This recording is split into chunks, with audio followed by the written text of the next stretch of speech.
नमस्कार, आदाब, सत श्री अकाल दोस्तों। खुश रहें, आबाद रहें और अपने माँ बाप को हमेशा खुश रखें। दोस्तों, आपकी सफलता हमारा उद्देश्य है, इसलिए जब तक आप सफल नहीं हो जाते हम आपके लिए प्रश्न लाते रहेंगे। तो ये रहे आपके सामने हमारे प्रश्न। इनमें से कौन सा तत्व प्रदूषण नहीं फैलाता? ऑप्शन आपके सामने है दोस्तों। तांबा, कैडमियम, आर्सेनिक, निकेल।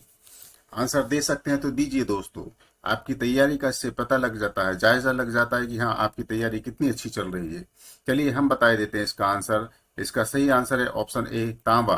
चलिए चलते हैं हम अपने दूसरे प्रश्न की तरफ। ये रहा आपके सामने हमारा दूसरा प्रश्न। शिवाजी के गुरु का नाम क्या था? ऑप्शन आपके सामने है। रामदास, तुकाराम, बामन पंडित, बागभट्ट। कोशिश करिए दोस्तों, आंसर देने की कोशिश करिए। इससे आपकी तैयारी का पता लग जाएगा कि आप कितनी अच्छी तैयारी कर रहे हैं और आप एग्जाम को कैसे क्रैक कर सकते हैं। चलिए हम इसका आंसर बता देते हैं दोस्तों। इसका सही आंसर है ऑप्शन ए, रामदास। चलिए चलते हैं हम अपने तीसरे प्रश्न की तरफ। ये रहा आपके सामने। मध्य प्रदेश का एकमात्र हिल स्टेशन पचमढ़ी कहाँ स्थित है? दोस्तों ये तो आपको पता ही होगा, आपने मध्य प्रदेश की तैयारी अच्छे से कर रखी होगी। ऑप्शन आपके सामने है दोस्तों। राजपीपला पहाड़ी, मेकल श्रेणी, महादेव पहाड़ी, गाविलगढ़। बताइए दोस्तों, इसका आंसर आप इमीडिएट दे सकते हैं मेरे हिसाब से तो, क्योंकि आपकी तैयारी एमपी की अच्छी चल रही होगी, क्योंकि एमपी में ही वैकेंसी आई हुई है दोस्तों। तो साथियों, आप जानते ही सामान्य ज्ञान महासागर है। उस महासागर में से हमने आपके लिए कुछ कामयाबी बूंदें चुनी हुई है प्रश्नों के रूप में। तो इसका आंसर बताइए दोस्तों। चलिए हम बता देते, इसका आंसर है ऑप्शन सी, महादेव पहाड़ी। चलिए चलते हैं हम अपने चौथे प्रश्न की तरफ। ये रहा आपके सामने हमारा चौथा प्रश्न। मध्य प्रदेश का सबसे ऊंचा जलप्रपात कौन सा है? दोस्तों आपने जलप्रपात बिल्कुल पढ़े होंगे। उम्मीद है इसका आंसर आप जरूर देने वाले होंगे और आपके दिमाग में भी आ रहा होगा। आपके सामने ऑप्शन है दोस्तों। कपिलधारा, भालकुंड, सहस्त्रधारा, चचाई। तो इसका सही आंसर है दोस्तों ऑप्शन डी, चचाई। आगे देखते हैं हम अपने पांचवें प्रश्न में। तानसेन का मूल नाम क्या था? मकरचंद पांडे, रामतनु पांडे, लाला कलावंत, महेश दास। बताइए दोस्तों, तानसेन का नाम तो आपको पता ही होगा और तानसेन के नाम को आपने बहुत सुना होगा। जल्दी बताइए दोस्तों, क्योंकि एग्जाम में टाइम की लिमिट रहती है, उस लिमिट के अंडर हमको आंसर देना होता है दोस्तों। चलिए हम बता देते हैं इसको दोस्तों। इसका ऑप्शन है, सही आंसर है बी, रामतनु पांडे। चलिए देखते हैं हम अपने छठवें प्रश्न को। छठवें प्रश्न में क्या लिखा है? इनमें से कौन सा कंप्यूटर हार्डवेयर नहीं है? देखिए दोस्तों, ऑप्शन आपके सामने है। Mouse, printer, monitor, Excel. चलिए बताइए दोस्तों, कंप्यूटर आपने अच्छे से तैयारी की होगी उसकी, क्योंकि कंप्यूटर हर एग्जाम में पूछा जाता है और इससे रिलेटेड, कंप्यूटर से रिलेटेड क्वेश्चन भी आते हैं दोस्तों। चलिए हम बता देते हैं इसका आंसर। बहुत बेहतरीन क्वेश्चन है दोस्तों, गजब के क्वेश्चन है, कहा नहीं जा सकता इन क्वेश्चनों के बारे में। इसका आंसर है ऑप्शन डी, एक्सेल। चलिए देखते हैं सातवें प्रश्न में। रेगर मिट्टी का दूसरा नाम क्या है? मिट्टियां आपने पढ़ी होंगी मध्य प्रदेश की। जी बिल्कुल पढ़ी होंगी, मैं मानता हूँ। इसके ऑप्शन भी आपके सामने है दोस्तों। लाल मिट्टी, काली मिट्टी, ऊसर मिट्टी, लाल पीली मिट्टी। तो बताइए, कोशिश करिए दोस्तों कि आपका जहन कितना तेज है और आप कितना चीज याद को रख सकते हैं। तो इसका आंसर, अगर आप भूल रहे हैं दोस्तों, ठीक है, तो मैं बता देता हूँ इसका आंसर। इसका आंसर है ऑप्शन बी, काली मिट्टी। इसको ही रेगर मिट्टी भी बोलते हैं दोस्तों। चलिए आठवें क्वेश्चन की तरफ चलते हैं हम अपने। नौका दौड़ किस पर्व से संबंधित? दोस्तों ये तो बता ही सकते हैं, क्योंकि हाल ही में ये पर्व अपने यहाँ गुजरा हुआ है। इस पर लोगों को जानकारी मिली है, बहुत सारी पेपर में भी आया था इसके बारे में। और इसका मैं आपको हिंट दे देता हूँ, ये केरल में बहुत ज़्यादा अच्छे तरीके से मनाया जाता है, सेलिब्रेट किया जाता है दोस्तों। चलिए बताइए, इसके ऑप्शन आपके सामने। ओणम, बिहू, पोंगल, नवरात्रि। चलिए मैं बता देता हूँ दोस्तों, इसका आंसर है ऑप्शन ए, ओणम। दोस्तों एक बात और बतानी है आपको कि आप जीके की तैयारी कर रहे हैं, पढ़ रहे हैं, अच्छी बात है, बुक से पढ़ रहे हैं, अच्छी बात है, लेकिन आप कभी न्यूज़पेपर पढ़ते हैं, कभी बच्चों की किताबें पढ़ते हैं, उनसे जो आपको क्वेश्चन अच्छे लगते हैं तो उनको नोट कर लिया कि डायरी में। अगर डायरी नहीं है तो आपके पास मोबाइल में पैड होता है, पैड में नोट कर लिया कीजिए, क्योंकि ये आगे आपको क्वेश्चन बहुत काम आते हैं दोस्तों। एक आदत बना लीजिए, एक हैबिट बना लीजिए कि अगर कोई क्वेश्चन जीके का लग रहा है कि ये अच्छा क्वेश्चन है तो आपको नोट करिएगा। तो क्वेश्चन देखते हैं हम अपना। नवा क्वेश्चन है, चंद्रयान 1 किस तारीख को चंद्र कक्ष में पहुंचा था? 3 नवंबर, 6 नवंबर, 8 नवंबर, इनमें से कोई नहीं। तो बताइए दोस्तों, ये 2008 में छोड़ा गया था, ये फर्स्ट चंद्रयान था। तो आंसर इसका आप दे सकते हैं दोस्तों, तो दीजिए फटाफट। चलिए हम बता देते हैं, इसका आंसर है ऑप्शन सी। 8 नवंबर को ये चंद्र कक्ष में पहुंच गया था। चलिए चलते हैं हम अपने 10वें प्रश्न की तरफ। ये रहा आपके सामने, निकट दृष्टि दोष दूर करने के लिए कौन सा लेंस उपयोग में लाया जाता है। लेंस आपने पढ़े होंगे दोस्तों, बायोलॉजी पढ़ा होगा आपने। ये क्वेश्चन 10th में भी मिलता है, 11th में भी, 12th में भी। निकट दृष्टि दोष है, दूर दृष्टि दोष है, ये दोषों को आपने पढ़ा होगा। तो बताइए, इसका ऑप्शन आपके सामने है दोस्तों, convex lens, concave lens, cylindrical lens, और इनमें से कोई नहीं है। बताइए दोस्तों। चलिए दोस्तों, हम इसका आंसर बता देते हैं आपको। इसका आंसर है बी, कॉनकेव लेंस। बेहतरीन क्वेश्चन है दोस्तों, गजब के क्वेश्चन है। इन क्वेश्चनों को आप छोड़िएगा नहीं, क्योंकि इसी टाइप के क्वेश्चन है ना एग्जामों में पूछे जाते हैं। और दोस्तों, मैं आपको एक बात और बताना चाह रहा हूँ, क्वेश्चन 11 हमारे सामने है, इससे पहले मैं एक बात और आपको बताना चाह रहा हूँ कि आप मोस्टली कोशिश करिए कि आप एनसीईआरटी की बुक्स को पढ़ें। एनसीईआरटी की हिंदी की बुक्स आती हैं, उनमें कक्षा 8 से 10 तक की, और 6 की, 5 की, 4 की, इन बुकों को आप पढ़ेंगे तो आपकी तैयारी बहुत बेहतरीन रहेगी। तो हम चलते हैं 11वें प्रश्न में। देखिए, भारत में प्रोजेक्ट टाइगर शुरू किया गया, कब किया गया।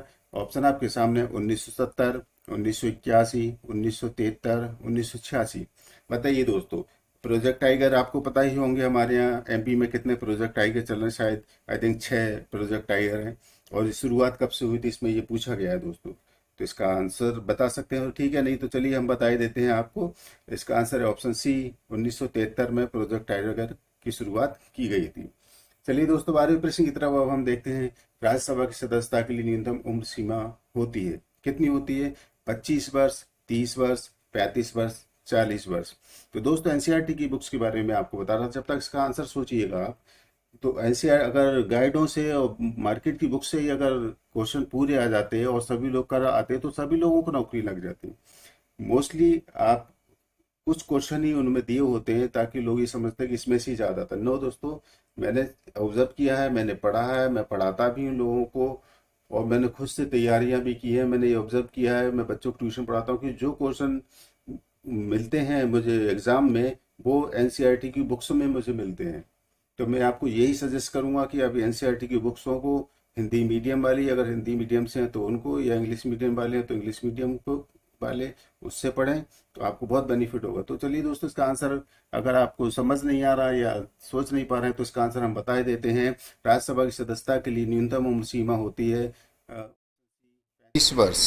चलिए दोस्तों, चलते हैं हम अपने 13वें प्रश्न की तरफ। ये रहा आपके सामने, राष्ट्रपति की आपातकालीन शक्तियां किस अनुच्छेद के अंतर्गत आती है। क्वेश्चन बहुत मोस्ट इंपोर्टेंट क्वेश्चन है दोस्तों। इस टाइप के क्वेश्चन बड़े बड़े एग्जाम में भी पूछे जाते हैं।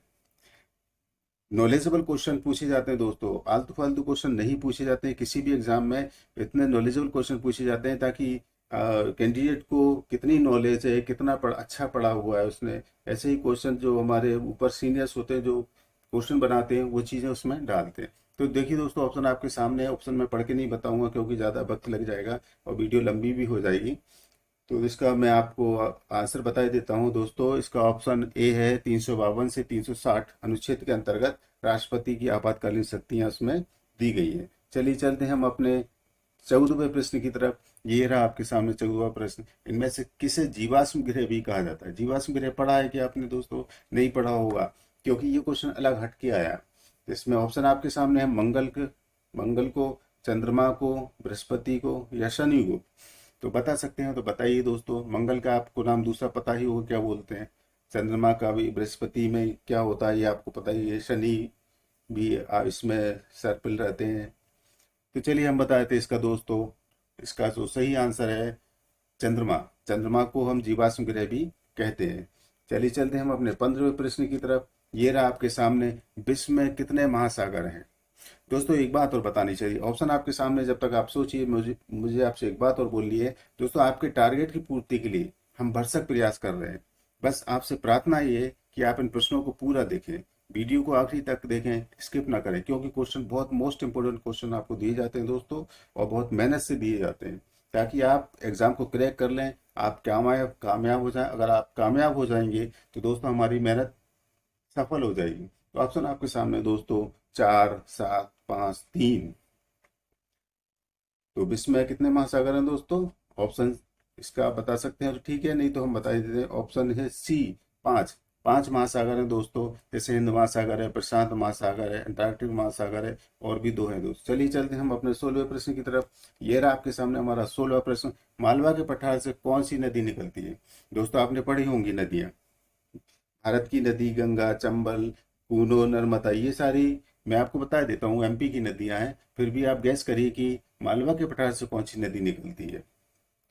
आपने इनका उद्गम स्थल देखा होगा, पढ़ा होगा, लेकिन मालवा का पठार कहीं नहीं पढ़ा होगा दोस्तों, क्योंकि इस टाइप के क्वेश्चन पूछ लिए जाते हैं।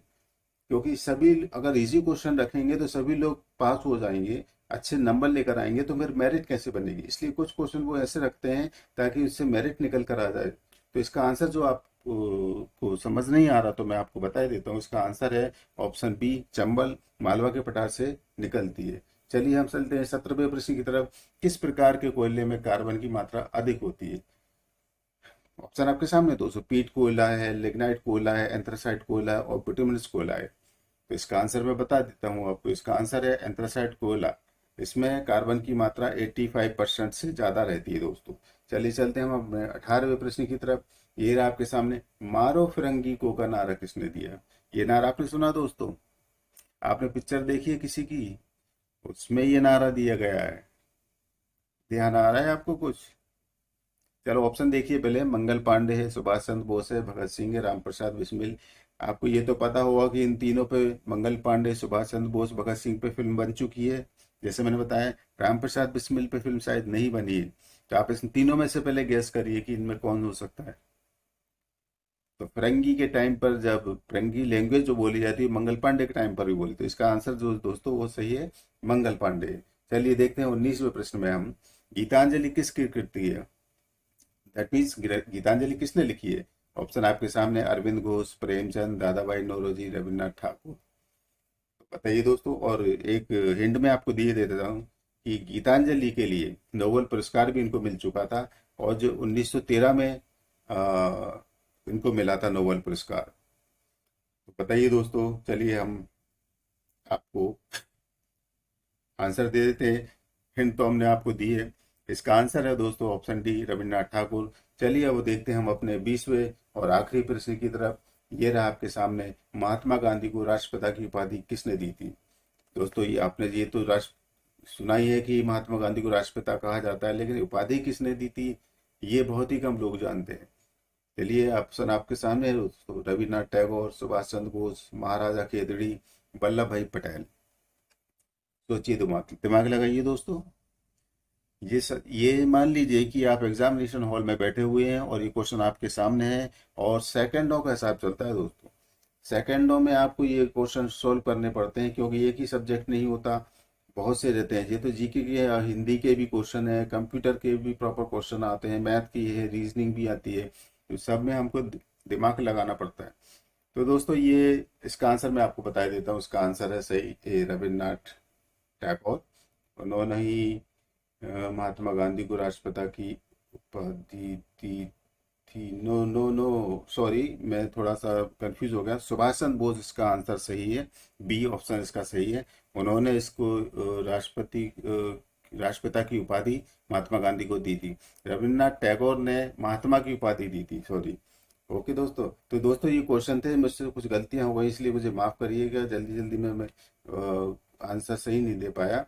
और सुभाष चंद्र बोस इसका आंसर, 20वें क्वेश्चन का आंसर सुभाष चंद्र बोस सही है। उम्मीद है आपको ये क्वेश्चन पसंद आए होंगे। अगर पसंद आए तो आप भी इनको देखिए, पढ़िए, अच्छे से याद करिए, और अपने दोस्तों को भी शेयर कीजिए ताकि उनको भी फायदा हो जाए। दोस्तों अगर मेरे चैनल को, इशाक इन्फॉर्मेशन को आपने अगर सब्सक्राइब ना किया हो तो सब्सक्राइब करिए और मेरी हेल्प कीजिए। मैं आपकी जिस तरीके से हेल्प कर रहा हूँ, क्वेश्चनों को लेकर आ रहा हूँ, मेहनत करके लेकर आ रहा हूँ, उसी तरह से आप मेरी भी हेल्प कीजिए। दोस्तों को चैनल के बारे में बताइए, क्वेश्चनों के बारे में बताइए। ओके दोस्तों, थैंक यू, बहुत बहुत धन्यवाद। जय हिंद, जय भारत।